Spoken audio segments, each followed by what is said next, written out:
طلاق کے مسئلے میں کہتے ہیں نا، طلاق کے مسئلے میں کہتے ہیں بڑے غرور کے ساتھ کوئی آ کے لائیو بات کر لے. جتنے لوگ بھی سن رہے ہو نا، میں لائیو بات کرنے کے لیے تیار ہوں. اگر مفتی طارق مسعود صاحب مجھ سے بات کرنا چاہیں تو میں تیار ہوں. جو بھی یہ ویڈیو سن رہا ہے جا کے ان تک پہنچا دے. اتنے غرور کے ساتھ آپ بیٹھ کے بات کریں کہ کوئی آ کے مجھ سے لائیو بات کر لے تین طلاق کے مسئلے پہ. تو ایک مجلس کی 3 طلاق ایک ہوتی ہے، ایک ساتھ دی گئی 3 طلاق ایک ہوتی ہے. اس پر اگر آپ کو لائیو بات کرنے کا شوق ہے تو ہم تیار، آپ میرے ساتھ بات کر سکتے ہیں. آپ مجھے اطلاع دیں، ہم لوگ اس کا انتظام کرتے ہیں. مجھے حیرت اس پر ہوتی ہے. میں اہل حدیثوں کا احترام کرتا ہوں، میرے لسنر میں بہت سارے اہل حدیث ہیں، میرے دوستوں میں بھی ہیں، لیکن مجھے عجیب حیرانگی ہوتی ہے. آپ اپنے آپ کو سلفی کہتے ہیں مگر اسلاف کی مانتے ایک بھی نہیں ہیں. آپ کہتے ہو ہم سلفی ہیں. سلف سے دکھا دو 3 طلاقوں کو کس نے قرار دیا. سلف سے دکھا دیں آپ. میں آپ کو دکھا دوں گا سب 3 کو 3 کہتے تھے. میرے پاس تو بہت ساری حدیثیں میں نے ریکارڈ بھی کروائی ہوئی ہیں اور اپلوڈ بھی کی انٹرنیٹ پہ. میرے تفسیر کے لیکچروں میں سورہ بقرہ میں جب جائیں گے نا طلاق مرتان، وہاں آپ کو بہت ساری روایتیں ریفرنس کے ساتھ میں نے پیش کی. تو یہ کہتے ہیں 3 طلاقیں ایک ہوتی ہیں. سلف میں دکھا دو بھائی کس نے 3 کو ایک کہا ہو. یہ کہتے ہیں 8 رکعت تراویح ہے. سلف میں دکھا دو کسی نے رمضان میں جماعت کے ساتھ 8 رکعتیں پڑھی سوائے حضرت عمر کی وہ روایت جو مسترب ہے. طلاق والے مسئلے میں بات کرتے ہیں. انہوں نے یہ کہا ہے کہ سلف سے دکھا دیں کہ کسی نے 3 طلاق کو ایک کہا ہو. دیکھیں صحیح مسلم میں بڑی ہی مشہور حدیث ہے کہ عبداللہ بن عباس رضی اللہ تعالیٰ عنہ کیا فرماتے ہیں، ذرا دیکھیے. یہ صحیح مسلم کی حدیث ہے، حدیث نمبر 1472. عبداللہ بن عباس رضی اللہ تعالیٰ عنہ فرماتے ہیں کہ کان الطلاق علی عہد رسول اللہ صلی اللہ علیہ وسلم و ابی بکر و سنتین من خلافت عمر طلاق الثلاث واحدۃ. کہتے ہیں کہ اللہ کے رسول صلی اللہ علیہ وسلم کے زمانے میں 3 طلاق ایک ہوتی تھی، اور و ابی بکر عہد صدیقی میں ابو بکر رضی اللہ تعالیٰ عنہ کے دور میں 3 طلاق ایک ہوتی تھی.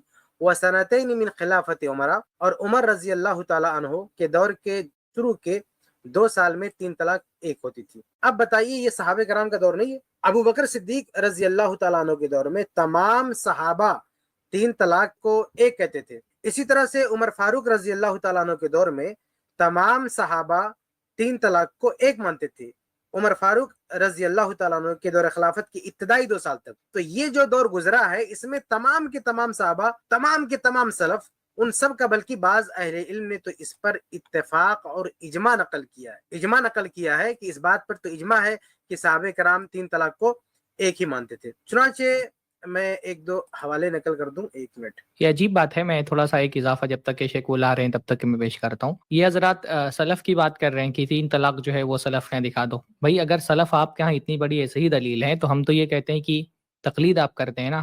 آپ سلف کے ہاں سے دکھائیے تقلید کا ثبوت. اگر سلف آپ کے ہاں دلیل ہیں اور آپ ماشاءاللہ سلف کے اتنے متبع ہیں تو صرف طلاق کے مسئلے میں آپ سلف کو کیوں تلاش کرتے ہیں؟ یہ مقلدین کے ساتھ عام پرابلم یہ ہوتا ہے کہ ان کے جو دلائل ہیں نا وہ ہر مسئلے کے حساب سے بدلتے رہتے ہیں. تو بھائی آپ اگر سلف کے اتنے بڑے متبع ہیں تو جو آپ تقلید کرتے ہیں سلف میں سے دکھائیے کہ ایک مذہب کی تقلید کرنا، ایک امام کی تقلید کرنا، اس کا ثبوت کہاں سے ملتا ہے؟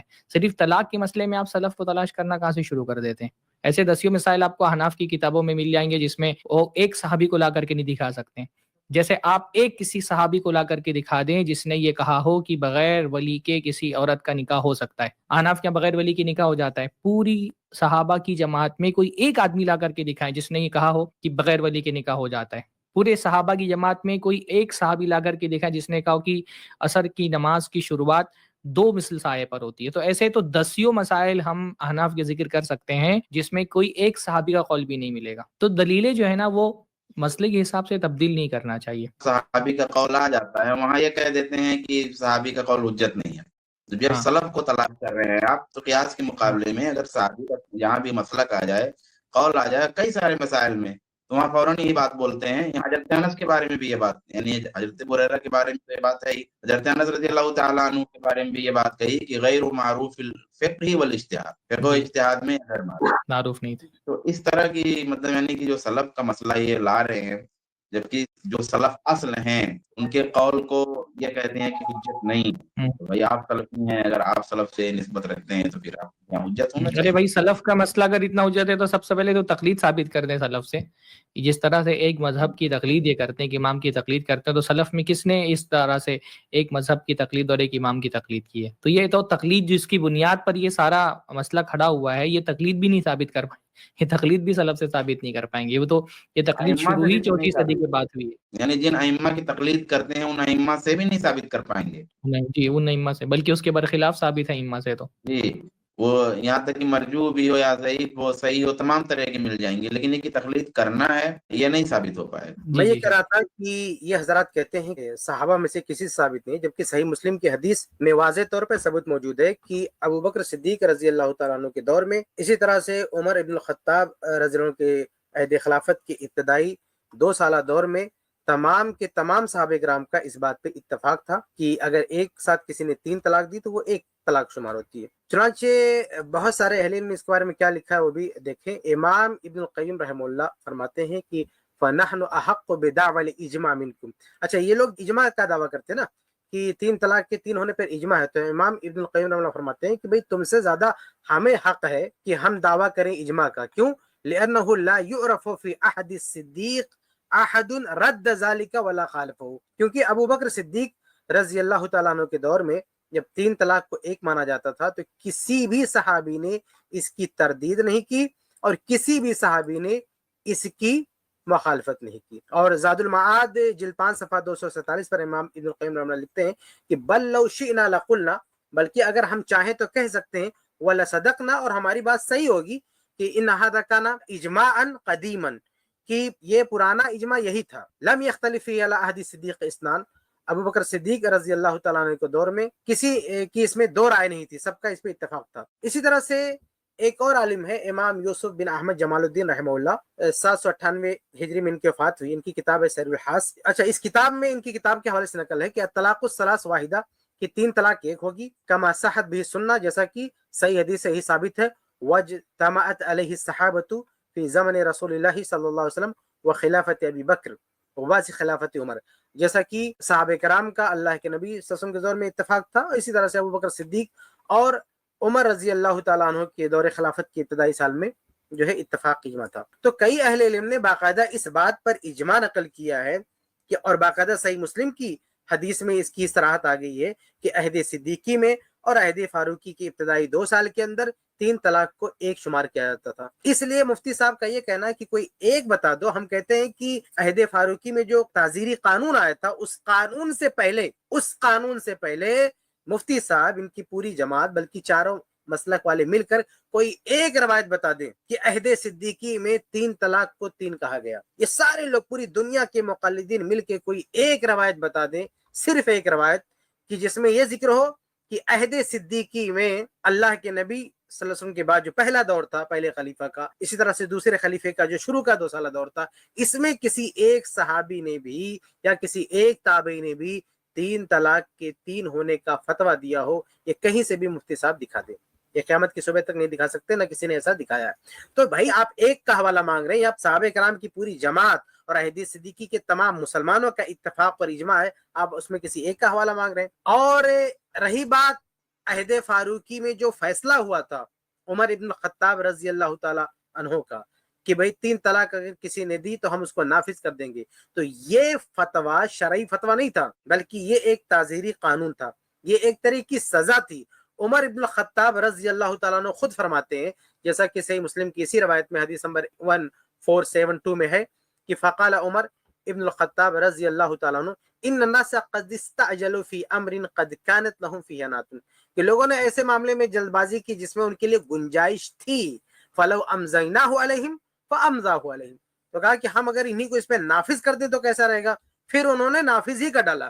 تو عمر ابن الخطاب رضی اللہ تعالیٰ عنہ تو خود تسلیم کر رہے ہیں کہ اس میں ان کے لیے گنجائش تھی، یعنی اگر کسی نے 3 طلاق دے دیا تو گنجائش تھی اس کے لیے کہ 3 طلاق کو 1 شمار کرتا، لیکن ان لوگوں نے اس میں بہت زیادہ حد سے تجاوز کیا اور یہ بہت زیادہ طلاق دے رہے ہیں، اس لیے ہم چاہتے ہیں کہ اس کو ہم نافذ کر دیں، چنانچہ انہوں نے نافذ کر دیا۔ تو یہ ایک تعزیری سزا تھی، یہ ایک جو ہے قانون تھا، یہ ایک طرح کی سزا تھی، یہ کوئی شرعی فتویٰ نہیں تھا۔ عمر ابن الخطاب رضی اللہ تعالیٰ عنہ نے یہ کہتے ہوئے قرآن اور حدیث کی دلیل دے کر نہیں کہا کہ قرآن و حدیث میں ایسے ہی ہے اس لیے میں یہی فتویٰ دیتا ہوں اور پہلے جو ہو رہا تھا میں اس کو بدلنا ہوں، بالکل نہیں، بلکہ کہا کہ ہم اس کو سزا کے طور پر ہم اس پہ نافذ کر دیں۔ یہ کہہ رہے ہیں کہ یہ ان کے لیے گنجائش تھی لیکن ہم یہ گنجائش ختم کر رہے ہیں، وہ صحیح مسلم کی حدیث کا مطلب ہے۔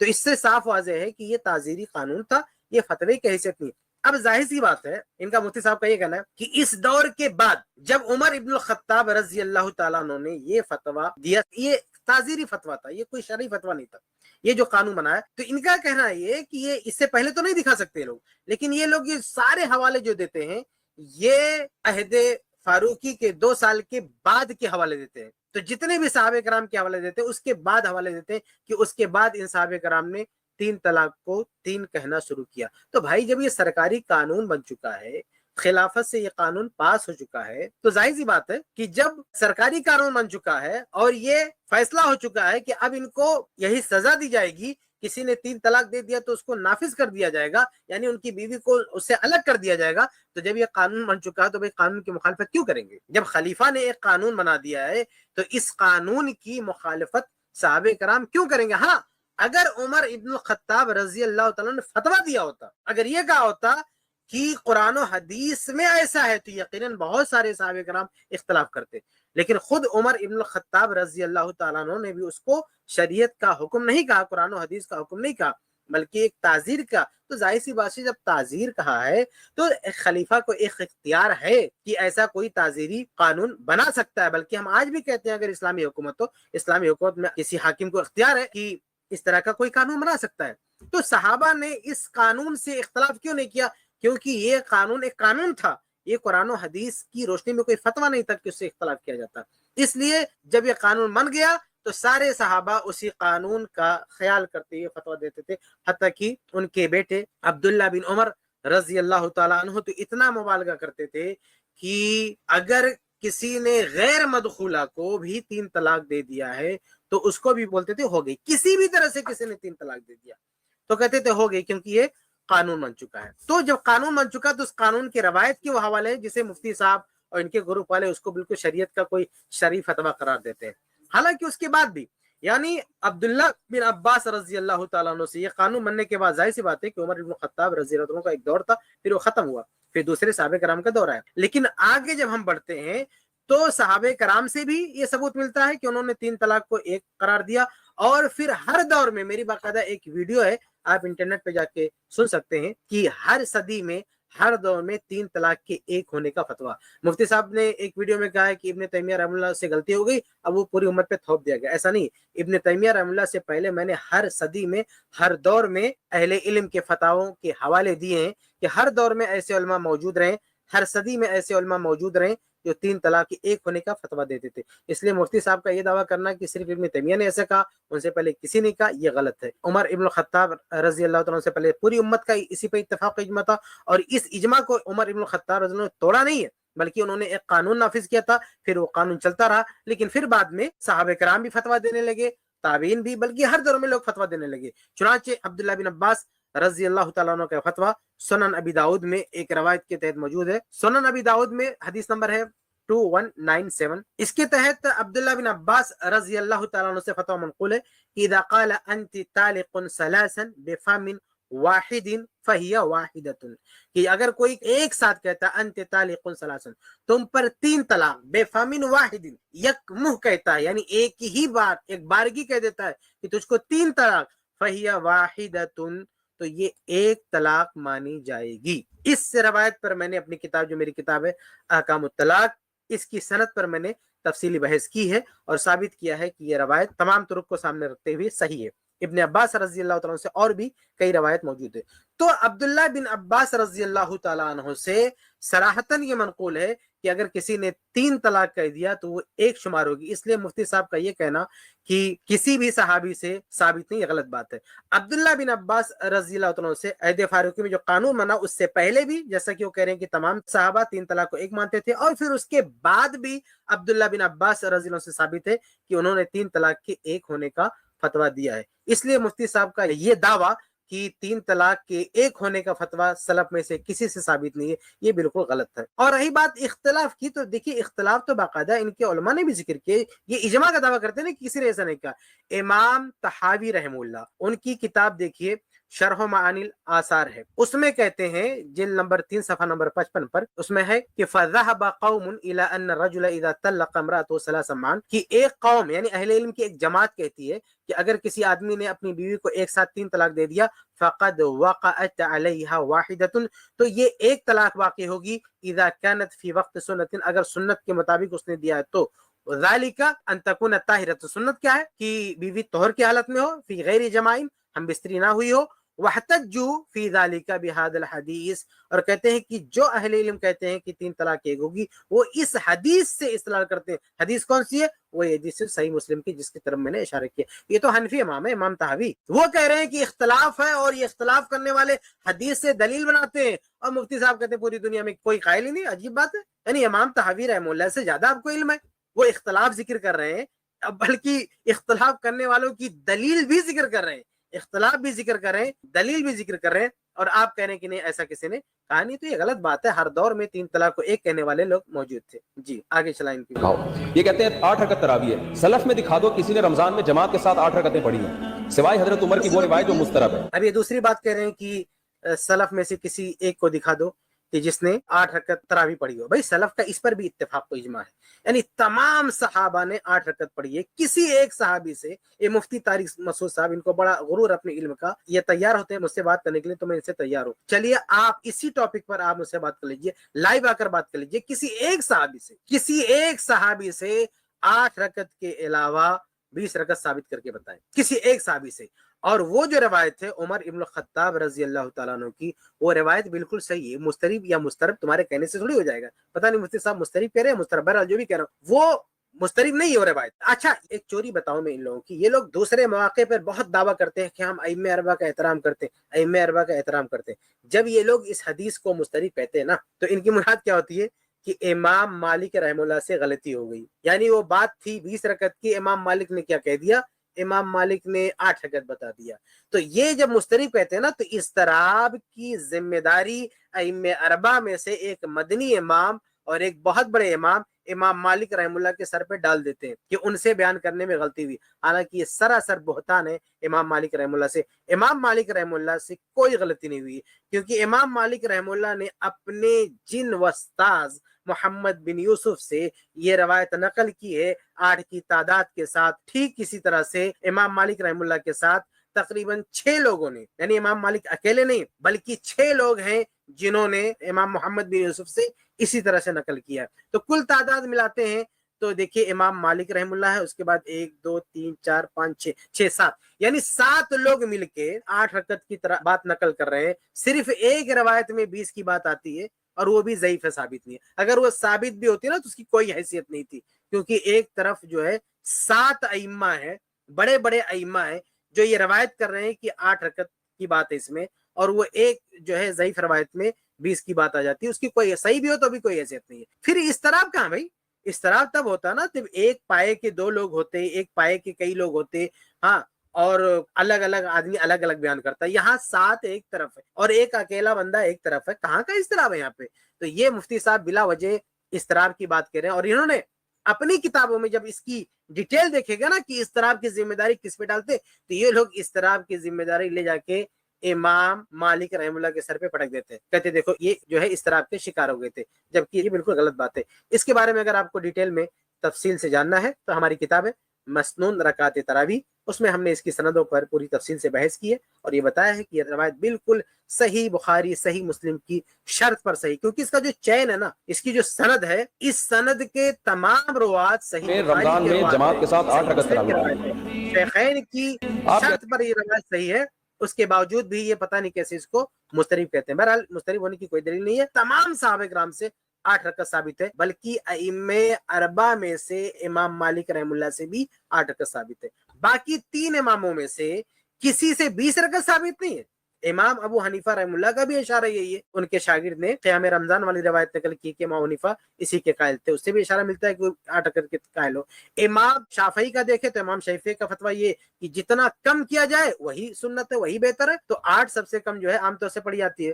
اور امام احمد رحمہ اللہ کا دیکھے تو امام احمد رحمہ اللہ کہتے ہیں کہ اس کی کوئی تعداد متعین ہی نہیں ہے۔ حقیقت ہے کہ ائمہ اربعہ میں کوئی بھی اس کا قائل نہیں ہے، ائمہ اربعہ میں سے صراحت کے ساتھ اگر کوئی 8 کا قائل ہے تو امام مالک رحمہ اللہ 8 کے قائل ہیں، تو یہ لوگ اس مسئلے میں امام مالک رحمہ اللہ کو بھی نہیں مانتے۔ بہرحال اور بھی بہت سارے حوالے ہیں اہل علم کے، کتاب مسنون رکعات تراویح میں دیکھ سکتے ہیں۔ اس لیے ان کا یہ دعویٰ کرنا کہ 8 رکعت کسی سلف میں سے کسی سے ثابت نہیں، غلط بات ہے۔ 8 رکعت تمام صحابہ کرام سے ثابت ہے، صحابہ سے 8 کے علاوہ کوئی تعداد ثابت نہیں ہے۔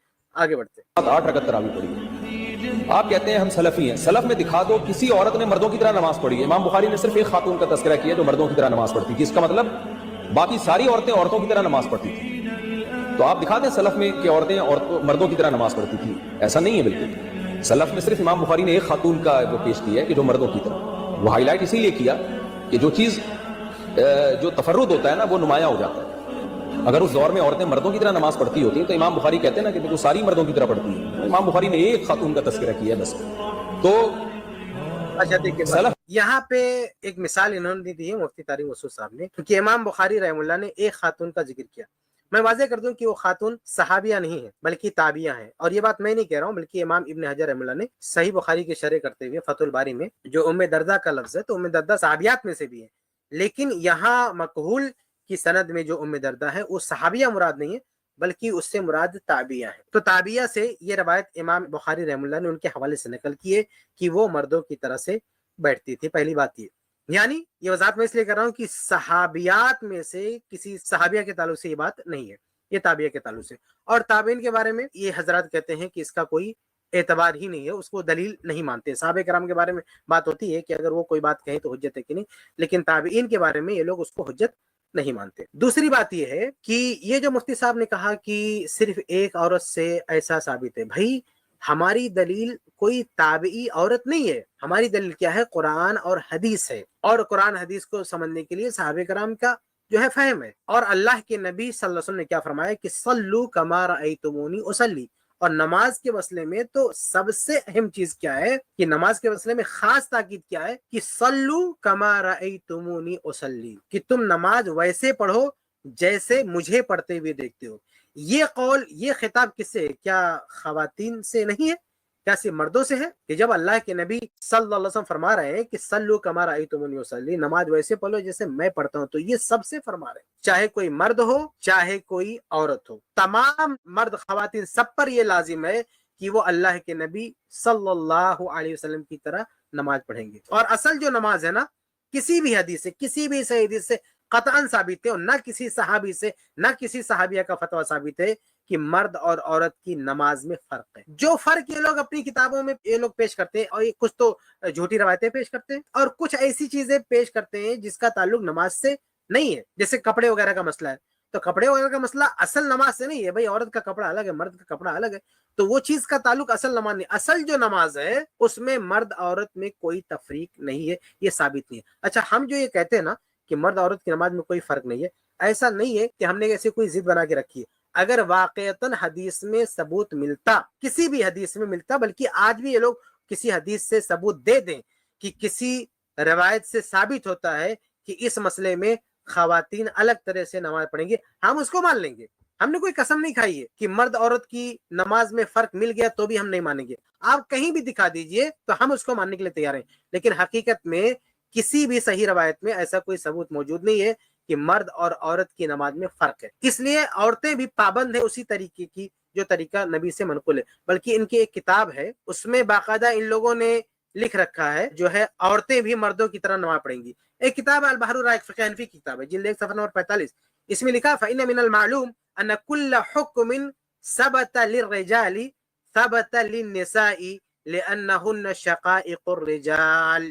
یہ نماز کے مسئلے میں، نماز کے سیاق میں یہ لوگ کہہ رہے ہیں کہ ہر وہ حکم جو مردوں کے لیے ثابت ہو گیا وہی عورتوں کے لیے بھی ثابت مانا جائے گا، کیونکہ عورتیں یہ مردوں کی بہنیں ہیں۔ تو انہوں نے فقہ حنفی میں خود یہ اصولی بات لکھ رکھی ہے کہ جو مرد کے لیے ثابت ہے وہی عورت کے لیے بھی ثابت ہے۔ دیکھیے آگے انہوں نے لکھا، میں پڑھ دوں، نہیں کہیں گے تھوڑا سا چھوڑ دیا، آگے ہے کہ الا ما نص علیہ، سوائے اس کے جس کی الگ سے تنصیص آ جائے، یعنی الگ سے جس کا ذکر آ جائے، دلیل میں آ جائے الگ سے، تو اس کو ہم بھی مان لیں گے، لیکن ایسا کچھ موجود نہیں ہے، ایسا کسی روایت میں ہے ہی نہیں۔ اور آگے دیکھیے یہ حکمت بھی بیان کرتے ہیں، اس میں مفتی صاحب نے ایک بات کہی ہے، اس کا بھی جواب آ جاتا ہے۔ مفتی صاحب نے کہا نا کہ باقی عورتوں کے بارے میں کیوں نقل نہیں کیا، آگے کہتے ہیں کہ الاصل فی النساء اللہ یذکرنا، کہتے ہیں خواتین کے بارے میں اصل یہ ہے کہ ان کا تذکرہ نہ کیا جائے. کہتے ہیں کہ خواتین کیا کرتی کیا نہیں کرتی اس کا ذکر نہیں کرنا چاہیے، اصل یہ ہے کہ اس کے بارے میں کوئی ذکر نہ ہو. لأن مبنى حالہن علی الستر، کیونکہ ان کا معاملہ یہ ہے کہ بھئی پردہ کیا جائے، ان کو پردے میں رہا جائے، ان کو چھپ کے رہنا چاہیے، پردے میں رہنا چاہیے. تو وہ کیا کرتی ہے کیا نہیں کرتی ہے ان کی کیفیات کا معاملہ ذکر نہ کرنا یہی اصل ہے. تو بہرحال مفتی صاحب جو یہ کہا کہ ایک عورت کا صرف ذکر ہے، بھائی ایک عورت پر دار و مدار نہیں ہے ہمارا جو مسئلہ ہے، وہ اصل چیز ہے کہ اللہ کے نبی صلی اللہ علیہ وسلم کا جو طریقہ ہے نماز کا، اسی طریقے کو فالو کرنا، یہ حکم ہے اللہ کے رسول کا. اگر مفتی صاحب کو ہمت ہو تو کہہ دے کہ اس کے مخاطب خواتین نہیں ہیں، ہرگز نہیں، بلکہ اور دیگر معاملات میں. ایسا نہیں 2-3 معاملات میں یہ لوگ فرق کرتے، باقی معاملات میں کہاں سے دلیل آتے ہیں؟ خواتین کی کوئی دلیل نہیں ہے الگ سے، وہ جو مردوں کی دلیل ہے وہی خواتین کے لیے بھی دلیل ہے. اچھا، انہوں نے جو یہ نقطہ اٹھایا کہ امام بخاری نے صرف ایک کا ذکر کیا ہے، اس کا مطلب یہ ہے کہ باقی لوگ ایسا نہیں کرتی تھیں، یعنی ایک کا ذکر کیا باقی ایسا نہیں کرتی تھی. بھائی یہ آپ تب کہہ سکتے تھے نا کہ جب باقی خواتین سے اس کے برخلاف ملتا، باقی خواتین کا طریقہ صراحتاً کہیں ملتا، کہیں مینشن ہوتا، جیسے یہ تابعیاں ہیں، اگر باقی تابعیات ایسا نہیں کرتی. یہ تو پہلی بات تو یہ تابعیاں یعنی کوئی صحابیہ نہیں ہے، اس لیے اگر آپ کی بات تھوڑی دیر کے لیے مان بھی لیں تو یہ تابعیات کے بارے میں ہوگا، صحابیات کے بارے میں نہیں ہوگا. لیکن چلو تابعیات کے بارے میں بھی یہ بات تب مانی جاتی جب ایک کو چھوڑ کر باقی تمام تابعیات کے بارے میں یہ صراحت ملتی کہ وہ جو ہے الگ طریقے سے بیٹھتی تھی نماز میں. لیکن جب ایسی کوئی صراحت نہیں ملتی ہے دیگر تابعیات کے بارے میں اور کسی ایک تابعی کے بارے میں کوئی ذکر آ گیا تو اس کا مطلب یہ کہ وہی تمام کا طریقہ تھا. آپ باقی تمام تابعیات کو اس کے برخلاف آپ نہیں کہہ سکتے، کیونکہ اس کے برخلاف ثبوت نہیں ملتا ہے. ورنہ اس طرح سے اگر کہا جائے تو دیکھیں ایسے بہت سارے معاملات ہیں، جیسے نماز میں مان لیجیے رفع الیدین کا مسئلہ ہے، نماز جنازہ میں رفع الیدین کا مسئلہ ہے. یہ حنفی حضرات نماز جنازہ میں ساری تکبیرات میں رفع الیدین کرتے ہیں. ساری تکبیرات میں رفع الیدین کی کا عمل صرف اور صرف ایک صحابی سے ملتا ہے، عبداللہ بن عمر رضی اللہ تعالیٰ عنہ سے، موقوفاً، مرفوعاً نہیں، موقوفاً. یہ تو تابعہ کی بات کرتے ہیں، میں صحابی کی بات کر رہا ہوں، سیدھا ڈائریکٹ صحابی کی بات. صحابہ میں صرف اور صرف عبداللہ بن عمر رضی اللہ تعالیٰ عنہ سے ملتا ہے کہ وہ تمام تکبیرات جنازہ میں رفع الیدین کرتے تھے، باقی کسی صحابی سے نہیں ملتا. تو اب مفتی طارق مسعود کے اصول سے کیا یہ مان لیا جائے کہ یہ ان کا شاذ عمل تھا، صرف ان کا عمل تھا اور باقی کوئی بھی اس پر عمل کرنے والا نہیں تھا، باقی تمام کے تمام صحابہ رفع الیدین نہیں کرتے تھے؟ کیا یہ مان لیا جائے؟ اگر یہ مان لیا جائے تو پھر مفتی طارق مسعود کے اس مسئلے میں بھی اعلان کرنا چاہیے کہ بھئی جنازے کی تکبیرات میں کوئی رفع الیدین نہ کرے، جو پہلی تکبیر اس میں رفع الیدین کرے، باقی تکبیرات میں کوئی رفع الیدین نہ کرے، کیونکہ یہ صرف عبداللہ بن عمر سے منقول ہے. اور وہ اس لیے ہائی لائٹ کیا گیا کیونکہ دوسرے سارے صحابہ کے وہ برخلاف تھا. تو سارے صحابہ چونکہ رفع الیدین نہیں کرتے تھے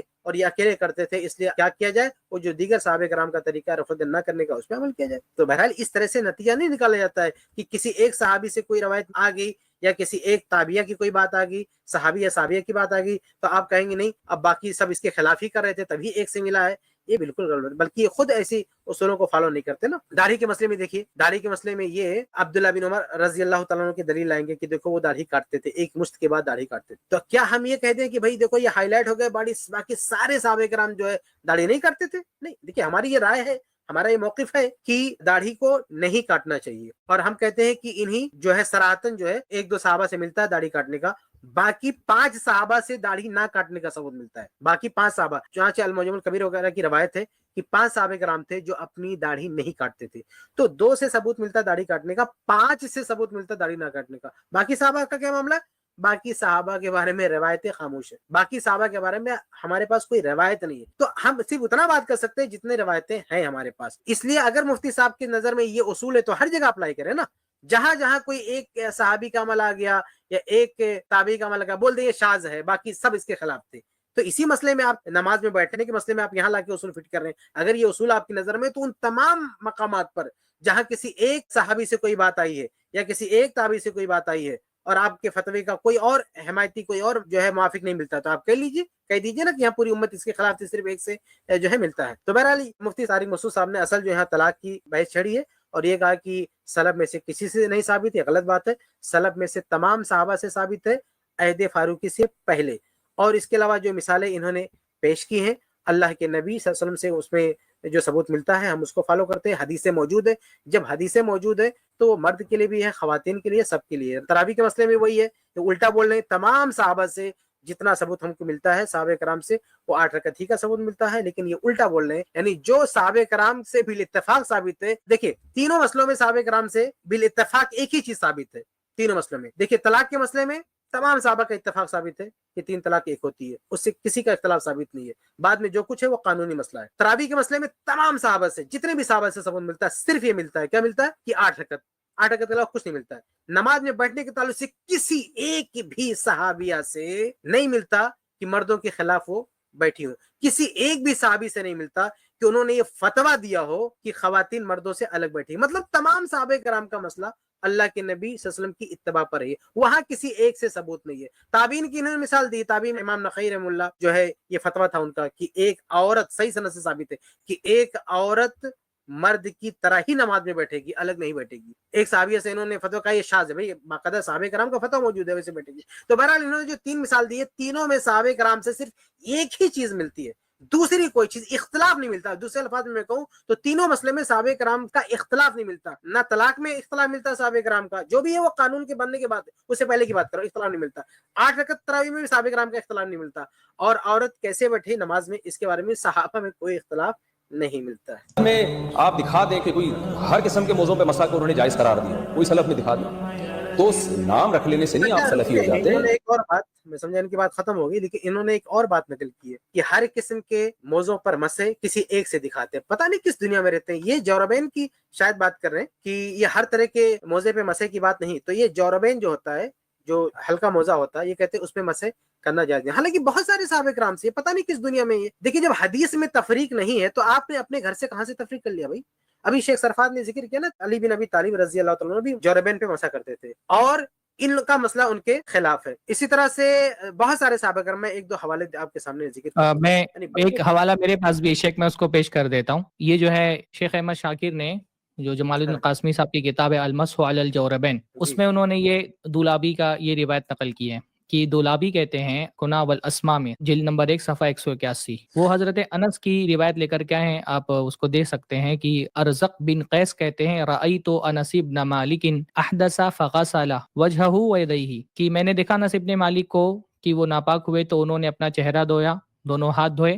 وَمَسَحَ عَلَى الْجَوْرَبَيْنِ مِنْ صَوْفٍ، یہاں پہ باقاعدہ الفاظ ہیں اس کے. پہلی بات تو یہ کہ انہوں نے مسح کیا صوف یعنی جو اون کا موزہ ہوتا ہے اس پر مسح کیا. یہ تو اسے جوربین کی بہت ساری روایتیں موجود ہیں، لیکن یہ خاص روایت ہے جس میں باقاعدہ اون کا ذکر بھی آ گیا کہ انہوں نے اون والے موزے پر مسح کیا. یہ تو بات ہے ہی ہے، اور جوربین سے بہت ساری روایتیں. فَقُلْتُ أَتَمْسَحُ عَلَيْهِمَا، تو میں نے ان سے پوچھا کہ کیا آپ یہ اون کے موضوع پر مسح کر رہے ہیں؟ فَقَالَ إِنَّهُمَا خُفَّانِ وَلَكِنَّهُمَا مِنْ صَوْفٍ. اصل استدلال اس بات سے ہے کہ صحابہ کرام، یہ جو بعد میں لوگوں نے تفریق کی ہے خف کی اور جورب کی، کہ خف جو ہے وہ چمڑے کا موزہ ہے اس کو کہا جائے گا، اور جورب جو ہے وہ صوف اور اون کے موزے کو کہا جائے گا. حضرت انس فرما رہے ہیں کہ یہ جو اون کا موزہ ہوتا ہے یہ بھی خف ہے، یعنی اللہ کے نبی صلی اللہ علیہ وسلم نے حدیثوں میں جو اجازت دی ہے خفین پر مسح کی تو خف میں جورب بھی شامل ہے. تو انہوں نے فرمایا انہما خفانی، یہ جو اون کے موزے ہیں یہ بھی اصل میں خف ہیں، یعنی یہ بھی انہی موزوں میں شامل ہیں جن کے الگ نظر دی. وَلَكِنَّهُمَا مِنْ صَوْفٍ، لیکن یہ سب کے سب کیا ہیں، اون سے بنے. شیخ احمد شاکر کہتے ہیں ہاں سا اسناد صحیح، یہ اسناد جو ہے نا صحیح ہے. تو یہ صحیح سند کے ساتھ حضرت انس ابن مالک سے مروی ہے، بلکہ صرف حضرت انس ابن مالک ہی سے نہیں، یہ بات تو حضرت امام ابو حنیفہ سے بھی ثابت ہے کہ انہوں نے جورب پر مسح کیا ہے. یعنی یہ عجیب بات ہے کہ احناف جو ہے اس پر اعتراض کرتے ہیں. امام ترمذی باقاعدہ حدیث میں کر کے ہے، سنن ترمذی کی وہ روایت موجود ہے. یہ فرما رہے ہیں قال ابو عیسانی، امام ترمذی فرماتے ہیں سمعت ابا مقاتل السمرقندی، کہتے ہیں صالح بن محمد ترمذی سے میں نے سنا ہے، وہ کہتے ہیں کہ میں نے ابو مقاتل السمرقندی سے سنا ہے دخلت علی ابی حنیفہ فی مرضه الذی مات فی، یہ سنن ترمذی کے الفاظ ہیں کہ میں حضرت امام ابو حنیفہ کے پاس داخل ہوا اس مرض میں جن میں ان کی وفات ہوئی تھی. فدعا بماء فتوضأ، تو انہوں نے پانی منگایا اور وضو کیا. وعلیہ جوربانی فمسح علیہما، اور ان کے پیروں میں 2 موزے تھے. تو جورب جو ہے وہ اون کے موزوں کو کہا جاتا ہے. خف عام طور پہ لوگ کہتے ہیں کہ خف تو چمڑے کے موزوں کو کہا جاتا ہے، تو یہاں پہ باقاعدہ جورب کے الفاظ ہیں. کہتے ہیں کہ ان کے پیروں میں 2 اون کے موزے تھے. فمسح علیہما، اور ان پر انہوں نے مسح کیا. ثم قال پھر کہا فعلت اليوم شيئا لم اكن افعله، آج ایک ایسا کام کیا جو اس سے پہلے میں کبھی نہیں کرتا تھا. مسحت علی الجوربین، میں نے اون کے موزوں پر مسح کیا، وہما غیر منعلین، جبکہ اس میں نے جوتے نہیں پہنے ہوئے تھے. اس لیے امام ابو حنیفہ کے بارے میں یہ بات کئی ایک علماء نے کہی ہے کہ یہ انہوں نے پہلے جو ہے نا اس کے قائل نہیں تھے، اور آخری عمر میں امام ابو حنیفہ اس بات کے قائل ہو گئے کہ اون کے موضوع پر مسح کیا جا سکتا ہے، یہ اس کے قائل ہو گئے. اچھا، صرف امام حنیفہ ہی نہیں، اور بھی علماء ہیں جو اس کے قائل ہیں. جیسے ایک مثال میں آپ کو یہ دے دیتا ہوں، دیکھیے یہاں پر یہ الموسوعۃ الفقہیہ ہے، اس میں انہوں نے لکھا ہے کہ ورویہ رجوع ابی حنیفہ الیہ فی مرضی، کہ پہلے امام حنیفہ جواری پر مسح کے قائل نہیں تھے، لیکن اپنے مرض میں ان سے روایت کیا گیا کہ انہوں نے رجوع کر لیا. اب جب یہ حدیث ثابت ہو گئی کہ اون کے موضوع پر مسح کیا جا سکتا ہے، عمومی طور پہ خف کو بھی جو ہے نا وہ جورب میں شامل کیا گیا ہے، تو ہم کو الگ سے کوئی دلیل دینے کی ضرورت نہیں ہے. لیکن بہت سارے لوگ حجت کے طور پہ کہتے ہیں کہ یہ جو اون کے موزے تھے یہ موٹے تھے، پتلے موزے کا ذکر دکھاؤ سلف کے یہاں پر. تو آپ دیکھیں کہ یہ موسوعۃ الفقہیہ کی عبارت ہے، یجوز المسح علی الجوربین مطلقا. ایک قول مفقہا کے یہاں پر یہ ہے کہ مطلق اون کے موضوع پر مسح جائز ہے، ولو لم یکونا صفیقین، اگرچہ وہ موٹے نہ ہوں، اگر اون کے موزے موٹے نہ ہوں تب بھی ان پر مسح کیا جا سکتا ہے. وہذا مذہب الظاہریہ، اور یہ ظاہریہ کا مذہب ہے. وبہ قال بعض السلف، اور یہی بات سلف نے کہی. یہ کہتے ہیں سلف سے دکھاؤ، دیکھیے یہی بات سلف نے کہی ہے، اور اس کا حوالہ انہوں نے کیا دیا ہے، یہ امام نووی کی عبارت ہے. کہہ رہے ہیں قال النووی حکا اصحابنا عن عمر وعلی رضی اللہ عنہما جواز المسح علی الجورب وان کان رقیقا. امام نووی کہتے ہیں کہ حکا اصحابنا، ہمارے جو اصحاب ہیں انہوں نے اس بات کو حکایت کیا ہے حضرت عمر سے بھی، حضرت علی سے بھی، جواز المسح علی الجورب، کہ اون کے موزے پر مسح کیا جا سکتا ہے، وَإِن كَانَ رَقِيقًا، اگرچہ وہ پتلی کیوں نہ ہو. یہ صاف صاف امام نووی کی عبارت ہے، اور وہ یہ بتا رہے کہ حضرت علی سے، حضرت عمر سے ثابت ہے پتلے اون کے موضوع پر مسح کرنا، اور یہ المجموع کی عبارت ہے. تو یہ تو صحابہ کرام سے بھی ثابت ہے، امام نووی خود فرما رہے ہیں کہ صحابہ کرام سے یہ بات ثابت ہے. تو لہٰذا ہم تو یہ کہتے ہیں صحابہ سے یہ عمومی حدیثیں بھی ہے جورب کی بہت ساری، جیسا کہ شیخ نے بتایا، کیونکہ ابھی اس موضوع پر اگر ہم گفتگو کرنے بیٹھیں تو یہ پورا ایک الگ سے ہم کو سیریز لینی پڑے گی. بلکہ ہم یہ کہتے ہیں کہ جورب سے متعلق، ان کے موضوع سے متعلق جو اتنی ساری جو ہے حدیثیں ثابت ہیں، ان کے مقابلے میں جو یہ ہمارے حنفی بھائی بار بار شرطیں لگاتے ہیں اور یہ کہتے ہیں کہ نہیں موضوع پر مسح کے لیے یہ شرطیں ہونا چاہیے. جیسے آپ دیکھیں کہ یہ بنوری ٹائم جو ان کا بہت مشہور ادارہ ہے الجامعۃ الاسلامیہ، اس کے فتووں میں سے فتویٰ موجود ہے. وہ کہتے ہیں کہ ایسے جرابیں ان میں 3 شرطیں پائی جانی چاہیے. دیکھیے کیا عبارت ہے کہ خفین پر مسح کرنا جائز ہے. خفین ایسے موضوع کہتے ہیں جو برے چمڑے کو. اسی طرح مجلد وہ موزے جن کے اوپر نچلے حصے میں چمڑا ہو منعل ہو، یعنی وہ موزے جن کے صرف نچلے حصے میں چمڑا ہو ان پر مسح کرنا جائز ہے. اسی طرح ایسی جرابیں جن میں 3 شرطیں پائی جائیں ان پر مسح کرنا جائز ہے. اب یہ شرطیں کیا لگاتے ہیں، ایسے گاڑھے موزے ہونے چاہیے کہ ان میں پانی نہ چھنے. دیکھیے ایک طرف ہم کو صحابہ سے بہت سارے سلف سے یہ ملتا ہے کہ وہ ان کے موضوع پر مسح کرتے تھے، ان کے موضوع میں کیا پانی نہیں چھنتا ہے. ہم کہتے ہیں جیسے یہ مفتی طارق مسعود صاحب جو ہے وہ ہم سے مطالبہ کر رہے ہیں، ہم ان سے مطالبہ کہتے ہیں آپ سلف میں سے کوئی ایک آدمی دکھائیے جنہوں نے یہ 3 شرطیں لگائی ہوں. آپ کہتے ہیں موضوع پر مسح کرنے کے لیے 3 شرطیں، ان 3 شرطوں کی کیا دلیل ہے؟ کہتے ہیں ایسے گاڑھے یعنی موٹے موزے ہونے چاہیے کہ ان میں پانی نہ چھنے. دوسرا اتنے مضبوط ہوں کہ بغیر جوتوں کے بھی ان میں 3 میل پیدل چلنا ممکن ہو. یہ احناف کا عجیب سا مسئلہ ہے، یعنی کہہ رہے کہ 3 میل چلنا ممکن ہو تبھی آپ ایسے موضوع پر مسح کر سکتے ہیں. اب آپ بتائیے کیا موزہ پہننے کے بعد انسان اس کو 3 میل چل کر کے دیکھے گا کہ 3 میل ان پہ چلنا ممکن ہے کہ نہیں ممکن ہے؟ یہ بالکل غیر ضروری قسم کی شرط ہے جو ہم کو خود جو ہے وہ کہیں پر بھی صحابہ کرام میں اور کہیں پر بھی نہیں ملتی ہیں. تو ہم یہ پوچھتے ہیں کہ آپ کہہ رہے ہیں کہ سلف سے دکھائیے موضوع پر مسح، تو ہم نے تو سلف سے دکھا دیا موضوع پر مسح. اب ہم یہی سوال آپ سے کرتے ہیں کہ آپ دکھائیے کہ سلف میں سے کس نے یہ 3 شرطیں لگائی ہیں. تیسری شرط یہ کہ کسی چیز سے باندھے بغیر اپنی موٹائی اور سختی کی جیسے پنڈلی پر خود قائم رہ سکے، اور یہ کھڑا رہنا کپڑے کی تنگی اور چستی کی وجہ سے نہ ہو. یہ جو 3 شرطیں آپ نے لگائی ہیں، آپ سلف میں سے کوئی ایک صحابی کو دکھائیے کہ جنہوں نے یہ 3 شرطیں لگائی ہوئی ہوں. بہرحال یہ تو سلف کی بات کرتے ہیں، سلف ان کو ضرورت کے وقت یاد آتے ہیں، ورنہ جیسا کہ شیخ کفایت نے کہا نا کہ مقلد جو ہے وہ تو جب سلفی ہوتا ہے تب بھی وہ مقلد ہی رہتا ہے. میں ایک چیز اور آپ کے ساتھ شیئر کرنا چاہتا ہوں. یہ حناف کے یہاں پر جب سلف کہا جاتا ہے نا، یہ ہم کو سلف کا تانا دیتے ہیں. حناف کے یہاں جب سلف بھی کہا جاتا ہے نا تو سلف سے مراد امت کے سلف ہوتے ہی نہیں ان کے یہاں پر، بلکہ ان کے یہاں سلف سے مراد ہوتے ہیں امام حنیفہ،